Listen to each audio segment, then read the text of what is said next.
Entendes o que estás lendo? O podcast que te leva através das páginas da Bíblia. Livro por livro. Capítulo por capítulo. Uma exposição bíblica emocionante. Aperte os cintos e embarque comigo nesta viagem.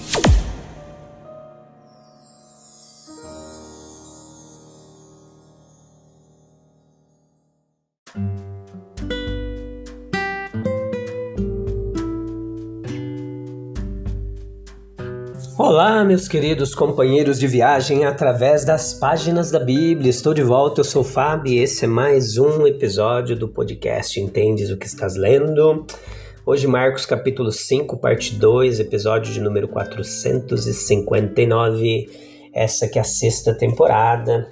Na sexta temporada estamos vendo o sexto livro da Bíblia. Nós vimos Gênesis, Êxodo, Levítico, Evangelho de Lucas, Evangelho de João. Você encontra todos esses livros aí e todos os seus capítulos explicados detalhe por detalhe, com muita teologia bíblica, uma exegese aí bastante clara para você compreender o texto bíblico, tá bom? Um trabalho de mais de 2 anos que nós estamos aqui fazendo já, se debruçando sobre mais de 100 comentaristas bíblicos que têm nos apoiado e também toda a experiência de estudo e ensino da teologia bíblica e da Bíblia há mais de 20 anos. E a gente está trazendo toda essa bagagem, toda essa experiência, tudo isso aqui para você de forma gratuita, a um toque no seu celular, tá bom? Então veja que o endemoniado de Gadara, que a gente vai continuar falando hoje, já falamos no episódio anterior desse capítulo 5, nós vamos continuar falando desse endemoniado de Gadara, tá bom?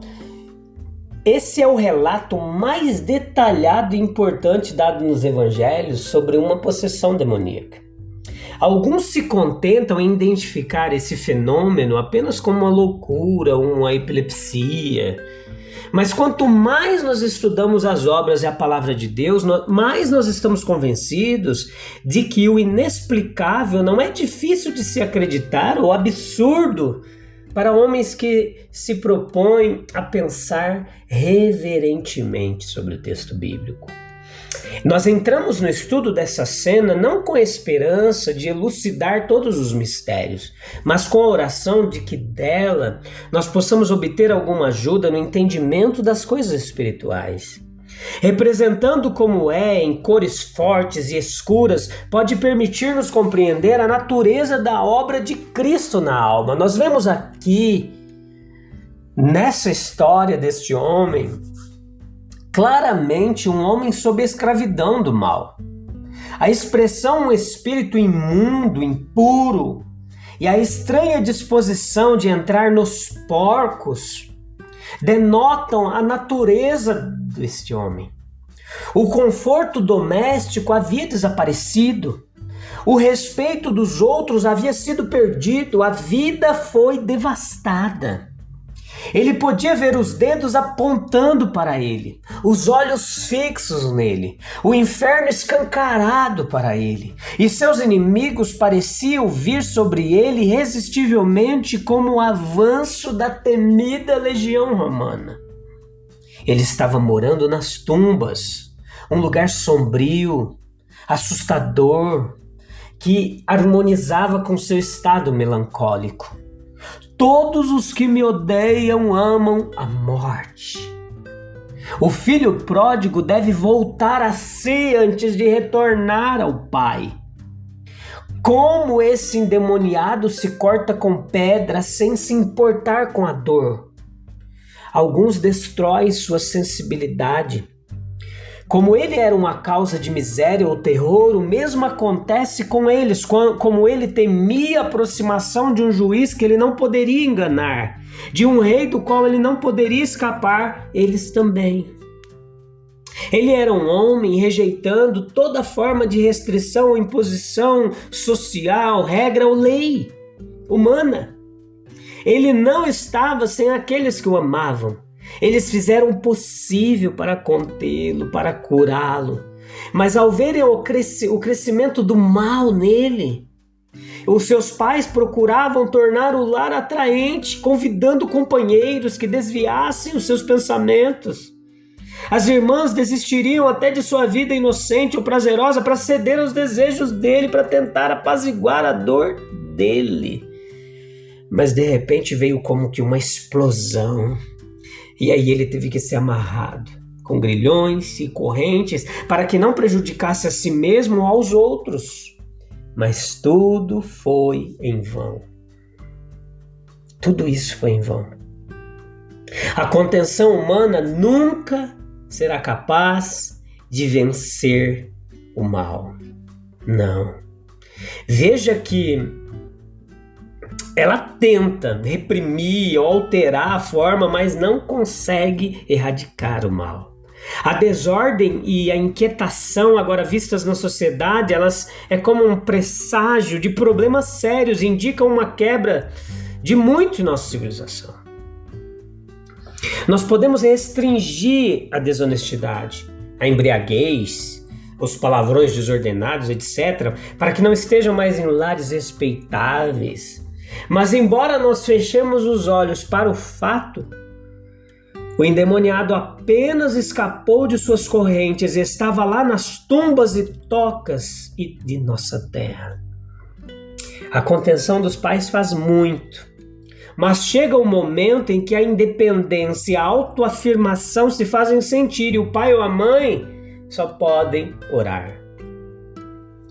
Ele também encontrou o Salvador, e isso é a parte mais importante aqui.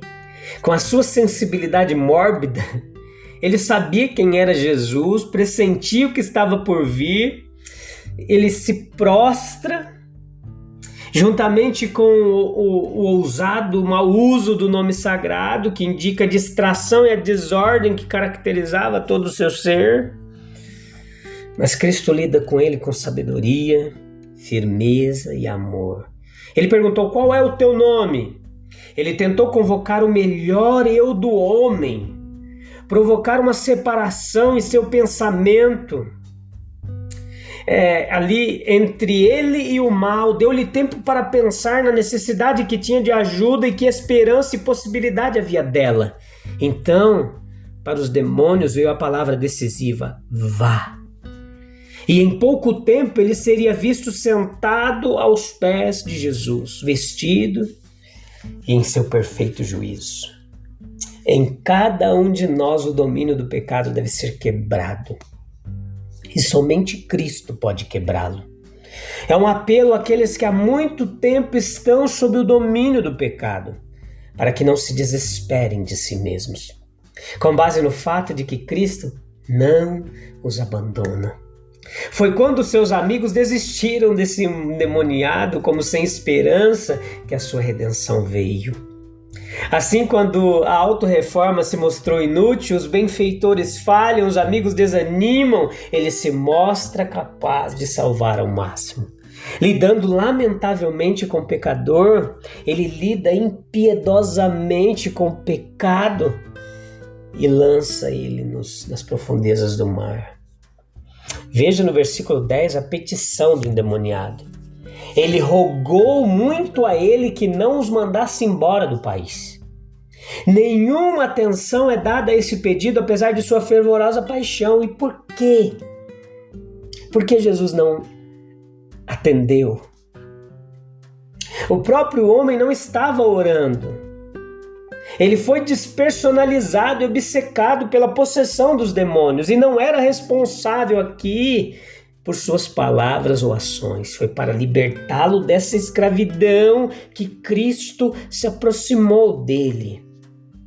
Eles ainda eram demônios, inalterados em seu caráter e desejosos de causar mais danos.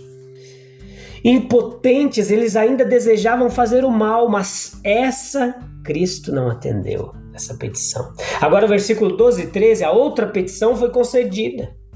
Não obstante o caráter daqueles que o fizeram. Uma maravilha verdadeiramente. Demônios ouvidos e respondidos por Cristo, ele está aliado com eles, é o que diriam os fariseus. Parecia necessário que alguma forma visível recebesse os espíritos despossuídos para que todos, especialmente o próprio homem, pudessem perceber que a expulsão havia realmente ocorrido. Como simplesmente expulsos, eles poderiam ter feito morada em alguma outra alma, mas ao dar instruções a eles após a expulsão, eles foram enviados aos porcos e a catástrofe resultante provavelmente foi prevista por Cristo. Na destruição dos porcos, os demônios foram rapidamente expulsos da esfera terrestre. E nessa destruição, um castigo foi infligido aos gadarenos, que ainda eram sórdidos, negligentes com a lei e que a lei proibia a criação de porcos. Versículo 7 e 18, nós temos uma súplica dos gadarenos. E foi respondido imediatamente, porque envolveu uma rejeição deliberada e inteligente do Salvador. Eles haviam visto seu maravilhoso triunfo, a destruição dos porcos, mas em sua estimativa a perda material superou o ganho espiritual. O endemoniado curado, ele pode ser ainda mais eficaz como pregador agora. Ele foi um monumento duradouro de seu poder e graça. Pode ser necessário muito tempo, meus queridos, para deixar o milagre fixar na consciência popular. Versículos 18 e 19, nós vemos a oração do homem restaurado. Um desejo natural sobre as circunstâncias. Ele queria acompanhar Jesus. O medo de que os demônios voltassem se ele fosse deixado sozinho, ou gratidão e amor por seu benfeitor, sem dúvida o motivaram. Mas foi negado a ele. Isso deve ter ferido seus sentimentos do desapontado, mas não era prudente para Cristo naquela época ter alguém tão intimamente identificado com demônios em sua companhia e ali próximo a ele. Porque a acusação lá em Marcos 3:22, nós vimos, já havia sido feita de que ele estava aliado a Satanás. Então, por prudência, não era a melhor vida para aquele homem também levar agora na sua condição atual. Havia privação e agitação das multidões que eram adequadas para alguém, não eram adequadas para alguém que estava enfraquecido por ter ficado tantos anos sob uma possessão demoníaca. Na sinagoga, na praia, no meio da multidão, Jesus pronunciou a verdade divina. E esperava da parte de seus ouvintes mentes humildes e obedientes. Ele assumiu que sabia o que eles não sabiam, respeitando a natureza de Deus, o significado da antiga aliança, os fenômenos da vida, o futuro próximo, etc. Ele não apresentou argumentos, mas exigiu, como ainda exige, em o fundamento do que ele era e é, e aceitação ou rejeição de suas palavras. Ele falou como alguém que tem autoridade. Este é o meu filho amado, ouve ele. A aceitação de Cristo como mestre implicava muito, porque ele não ensinava teorias abstratas, mas enunciava princípios que revolucionariam as visões sustentadas sobre toda a vida judaica durante milhares de anos.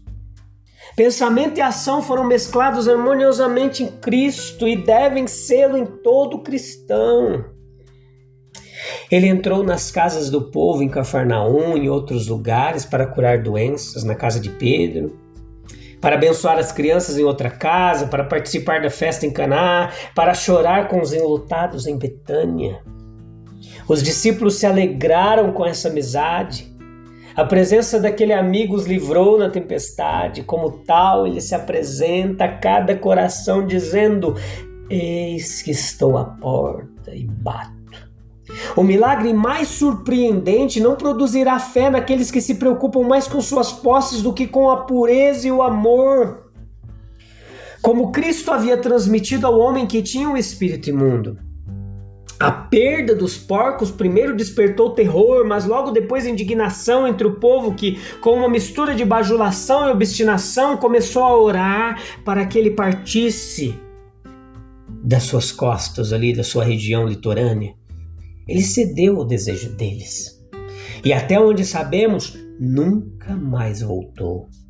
Da mesma forma, ele foi rejeitado em Nazaré, Lucas 4:29, em Jerusalém, Mateus capítulo 23, versículo 87. No caso diante de nós, o povo temia mais o santo do que o endemoniado. A sua ganância estava em pé de guerra contra o destruidor de seus porcos. Eles se importavam mais com eles do que com o resgate de um irmão.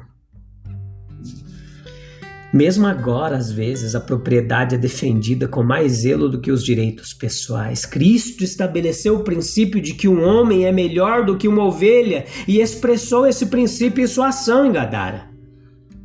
Mostre como posses e posição são preferidas à simples obediência à vontade de nosso Senhor, de modo que por amor ao mundo ele ainda é rejeitado. A recepção de Cristo, uma boa recepção real, aguardava do outro lado do lago, e ali o povo havia visto mudanças operadas em seus lares por seu poder e haviam escutado ansiosamente suas palavras de sabedoria e amor. Eles não podiam voltar ao trabalho como se não houvesse Cristo que viesse salvá-los e confortá-los. Quando ele se foi, eles oraram para que o barquinho voltasse a cruzar o mar. E quando o primeiro vislumbre de sua vela foi visto, a notícia se espalhou rapidamente por toda parte. Os pescadores deixaram suas redes e correram para chamar seus companheiros, dizendo: Jesus está vindo. Velhos cambaleavam até o mar porque Jesus estava chegando. Mulheres que estavam de luto por seus entes queridos pensavam com gratidão e amor em sua simpatia.